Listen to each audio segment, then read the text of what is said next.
Hello everyone, welcome back to my channel Madhulika Kashyap and I am Madhulika.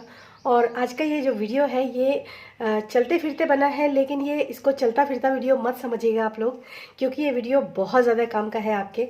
Actually अभी थोड़े दिन पहले क्या हुआ था कि मेरे को कहीं ठंडा पानी जो है वो सडनली पीना पड़ गया, क्योंकि प्यास बहुत ज़्यादा लगी थी।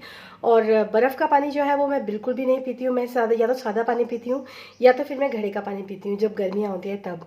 तो शुरू से ही मेरी नेचर है कि मैं फ्रिज का या बर्फ़ का ऐसा कोई भी पानी नहीं पीती हूँ, लेकिन उस दिन मुझे पीना पड़ गया गलती से। तो उसका रिज़ल्ट ये हुआ कि मेरे को थोड़ा सा थ्रोट में प्रॉब्लम हो गया कि कफ जो है वो काफ़ी बन गया एकदम से, और खांसी बहुत ज़्यादा आने लगी, धसका लगने लग गया, और गला तो खैर बैठ ही गया था मेरा। तो एक्चुअली हम गए थे एक पार्टी में, तो वहाँ पर ये सब हुआ। उसके बाद क्या हुआ कि अगले दिन हमें फिर कहीं जाना था और मार्केट में, तो मैंने कोई मेडिसिन वगैरह, तो मैं और मेरी फैमिली में हम लोगों का कुछ ऐसा है कि हम मेडिसिन जो है वो जल्दी से लेते नहीं हैं जब तक कि बिल्कुल ही इमरजेंसी ना हो जाए। और मेरे 2 बच्चे हैं, लेकिन मैंने उन बच्चों को कभी भी हम एंटीबायोटिक्स वगैरह पे नहीं डालते, जैसे कि आजकल जनरली लोग करते हैं। इसीलिए उनकी जो इम्यून सिस्टम है वो काफ़ी अच्छा है, क्योंकि ज़्यादा एंटीबायोटिक देने से क्या होता है कि आपका जो शरीर होता है वो उसके अंदर बीमारियों से लड़ने की जो क्षमता होती है, जो अपनी जो ओरिजिनल क्षमता होती है, वो ख़त्म हो जाती है। तो इसलिए हम लोगों के यहाँ मेडिसिन नाम की ऐसी कोई चीज़ ज़्यादा रहती ही नहीं है, और कुछ भी प्रॉब्लम होती है तो हम उसका नेचुरल तरीके से ट्रीट करना ज़्यादा बेटर समझते हैं। तो जो मेरा एक पहला जो वीडियो था उसमें मैंने आप लोगों को बताया था कि जो मुलेठी का पान होता है वो गले के लिए बहुत अच्छा होता है। इसमें मैं आज जो आपको लोगों को जो रेमेडी बता रही हूँ, या जो टोटका मैं आप आज लोगों को बता रही हूँ, बिल्कुल सच बोलूँगी कि ये मेरा नहीं है, ना ही मैंने इसका कुछ इन्वेंशन किया है। ये सडनली मेरे सामने आ गया। तो मैं जा रही थी, तो मैंने अपने हस्बैंड से बोला कि क्यों ना मैं एक मुलेठी का पान खा लूँ, मेरे गले में थोड़ा सा जो खराश है, जो खांसी उठ रही है, तो उससे मुझे काफ़ी हद तक रिलीफ मिल जाएगा। तो उन्होंने एक बहुत ही पुरानी, कम से कम 30-40 साल पुरानी वो एक पान की दुकान थी, जिस पर उन्होंने रोकी, गाड़ी रोकी, और वहाँ से पान लेने के लिए हम लोग गए। तो वहाँ पे एक बहुत ही ज़्यादा ओल्ड एज के जो पर्सन थे वो पान लगा रहे थे। कम से कम उनकी एज जो है वो 70 ईयर्स तो रही होगी। तो हमने उनको बोला कि अंकल एक मुलेठी का पान लगा दीजिए। तो उन्होंने बोला क्यों, खांसी हो गई है क्या, इसलिए पान लगवा रही हो? मैंने कहा हाँ, थोड़ा सा कफ हो गया है, खांसी हो गई, तो मुलेठी का पान खाने से थोड़ा गले में राहत आ जाएगी। कहने लगे कोई बात नहीं, मैं आपको आज ऐसा पान बना के दूंगा जिस पान को खाने के बाद आपको बिल्कुल भी गले में कोई तकलीफ है, कुछ भी होगा, कफ कोल्ड, तो इस तरह की कोई भी चीज़, गले में खराश आना, धसका आना, ये सब चीज़ें नहीं होंगी। और वो रात का टाइम था, तो उन्होंने बोला कि बेटा ये पान खा लेना, लेकिन इसके बाद पानी मत पीना और कुछ खाना भी मत। और इसका जो भी मैं आपको ये पान बना के दूंगा, इसको आप धीरे धीरे करके, जो इसका रस होता है उसको आप धीरे धीरे करके सॉलो करते रहना, इसको थूकना भी मत। तो मैंने कहा ठीक है। तो उन्होंने जब मेरे सामने पान बनाया तो मैं बिल्कुल हैरान हो गई। उन्होंने एक पान का पत्ता लिया, उसको पोंछा, और 2 लौंग उन्होंने ली। उन दोनों लौंगों को उन्होंने पहले जलाया, और जलाने के बाद उसको अलग रख दिया।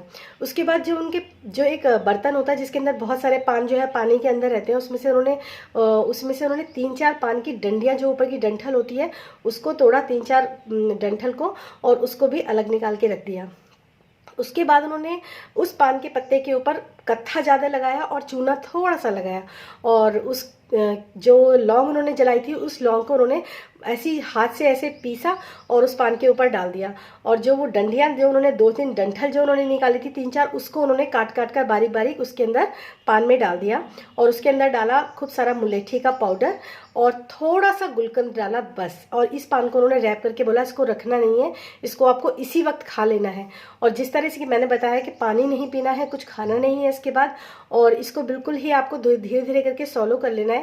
आप यकीन नहीं करेंगे, मतलब मैं उन अंकल को थैंक यू बोलना भी जाऊंगी, अभी जाना भी चाहती हूँ। और उनसे मैंने तभी ये पूछा, मैंने कहा अंकल एक बात बताइए, तो आपने बता दिया, कह रहे बिल्कुल शांत हो जाएगा जो भी कुछ प्रॉब्लम है।